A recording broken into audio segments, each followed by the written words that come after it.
Hello, hi, good morning. అందరికీ నమస్కారం.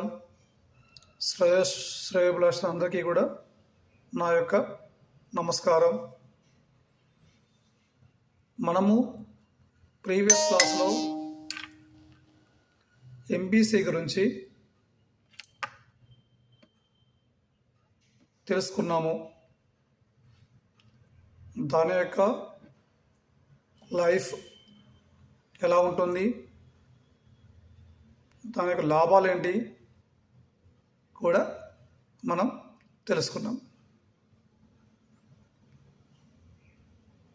Compulsory student అనేవాడు హార్డ్ వర్క్ అనేది కంపల్సరీ చేయాల్సిందే.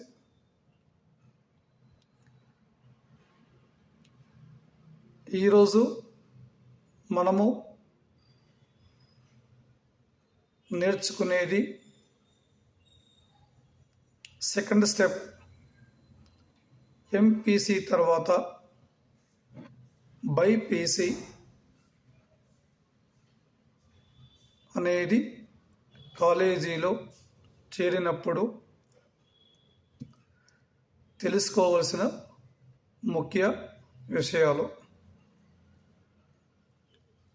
సో బైపీసీ అంటే ఏంటి, ఎలా ఉంటుంది అనేది మీ యొక్క సందేహం కావచ్చు.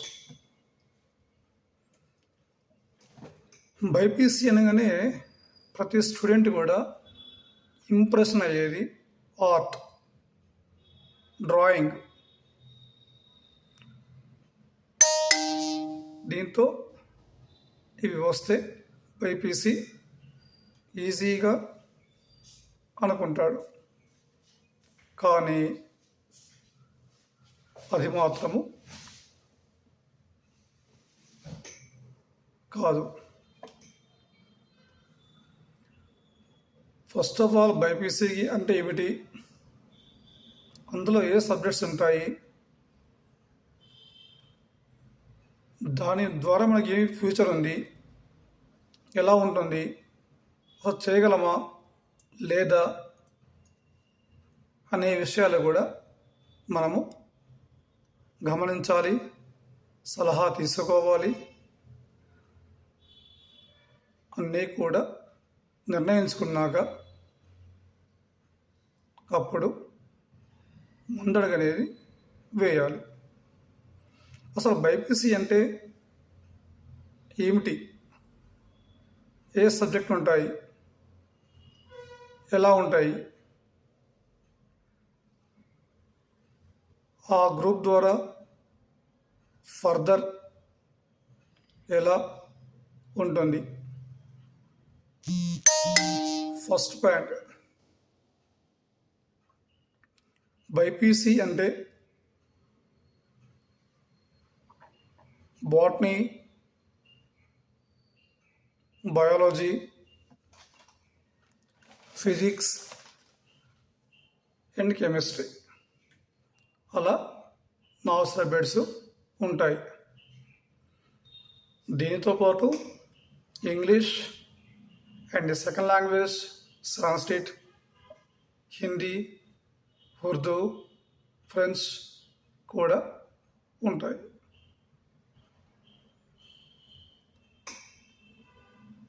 బైపీసీ అనగానే మనము జనరల్గా ఏమనుకుంటామంటే, ఓహో డాక్టర్ అయిపోవచ్చు అనే ఊహ అనేది జనరల్గా కామన్గా అందరికీ వచ్చే థాట్ అది.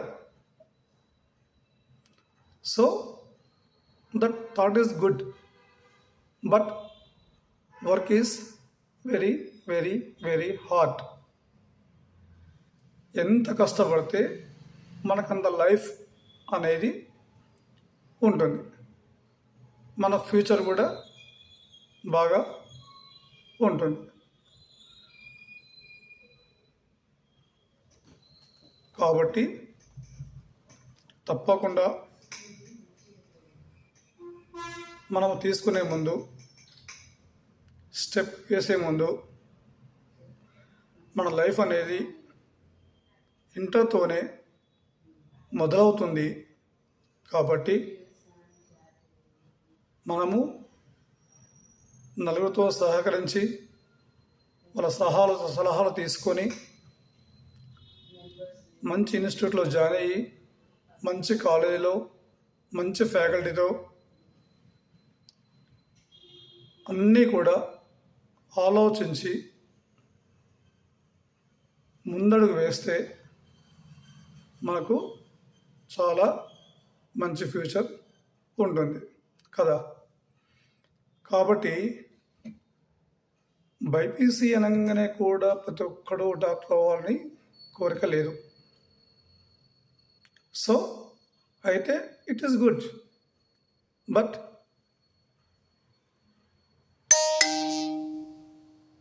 ఎంసెట్ రాయాలి, ఎంసెట్లో మంచి ర్యాంకు రావాలి,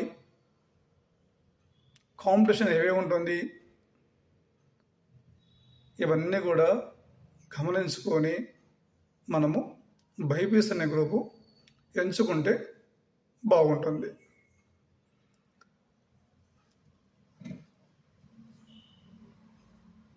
బైపీసీతో పాటు మనము ఎంసెట్ అనేది కూడా కష్టపడి రాస్తే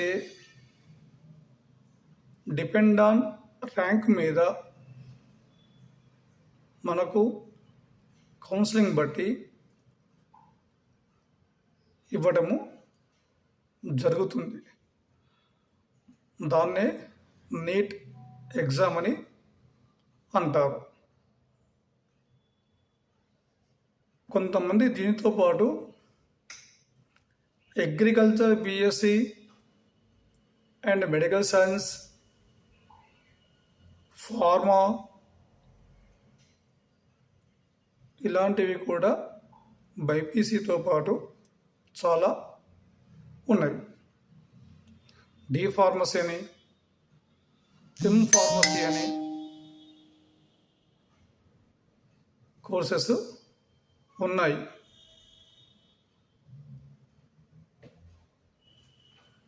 కాబట్టి మీరు తప్పకుండా వేసే స్టెప్ అనేది కరెక్ట్గా వేసి ఇంటర్లో జాయిన్ అవుతే మీ యొక్క లైఫ్ చాలా బాగుంటుంది, ఫ్యూచర్ బాగుంటుంది. ఫర్దర్గా ఎన్నో అవకాశాలు చేరుకోవచ్చు. కాబట్టి ప్రతిరోజు కూడా మనము కాలేజీకి వెళుతూ కాలేజీలోనే డిపెండ్ కాకుండా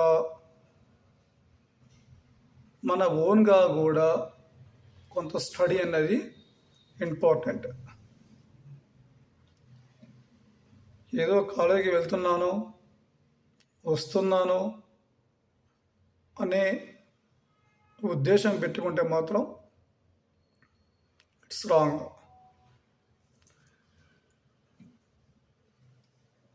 కాలేజీ వాళ్ళు ఒక 50% డిపెండ్ అవుతే మనం 50% ఇంటి దగ్గర హార్డ్ వర్క్ అనేది చేస్తే మనము ఈజీగా పైకి రావచ్చు, మన గోల్ రీచ్ కావచ్చు. అన్నీ కూడా అనుకూలంగా ఉంటాయి. ప్లస్ కాలేజీలో పెట్టే ప్రతి ఎగ్జామ్ కూడా కంపల్సరీ రాయాలి. దెన్ రెగ్యులారిటీ కూడా very very very important. Exams కూడా వెరీ వెరీ వెరీ ఇంపార్టెంట్. కాబట్టి ప్రతి ఎగ్జామ్లో కూడా మన మార్క్స్ బేస్ చేసుకొని మనము ఫర్దర్ లైఫ్ కూడా ఆలోచించుకోవచ్చు. కాబట్టి మీరు తప్పకుండా కష్టపడితే ఎప్పటికైనా లైఫ్ అనేది ఉంటుంది కదా. కాబట్టి మీ నిర్ణయం అనేది మీ చేతుల్లోనే, అనగా స్టూడెంట్ చేతిలోనే ఉంటుంది. ఇది ఒక స్టూడెంట్కే కాకుండా వారి యొక్క పేరెంట్స్ కూడా కొంత ఇన్వాల్వ్మెంట్ అన్నది వెరీ వెరీ ఇంపార్టెంట్.